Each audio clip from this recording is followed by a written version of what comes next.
Sa isang segment ng It's Showtime ay ibinahagi ni na Ann Curtis at It Girl Jackie na sila ay naging martyr noon sa pag-ibig. Heto, panoorin natin. Bakit may taong nagpapakamartir sa pag-ibig? Makamartir ka ba?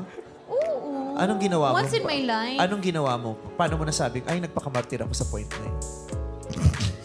Isa na rin akong nag-beg for love. Nagpakamartir, hindi... Nagmakaawa ka? Nagmakaawa.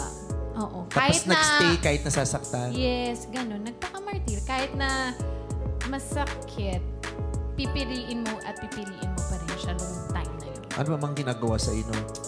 Ha? Sinasaktan ka? Hindi naman. Wala namang Sino kaya itong tinutukoy ng isang Ann Curtis? Manghulaan nyo ba? Samantala, atin namang pakinggan si Ate Girl Jackie sa kanyang karanasan na maging martyr noon sa pag-ibig. Jackie, nagpakamartir na yan. Oh. Paano, Jackie? Ano mga pinagdaanan yan? Ano mga kamartir ang ginawa mo? Yung kahit paulit-ulit nang may nagagawang palya, tinatanggap mo lang. Ba't mo ginawa yun? Ba't ginawa yan? For love. Kasi pag mahal mo yung tao.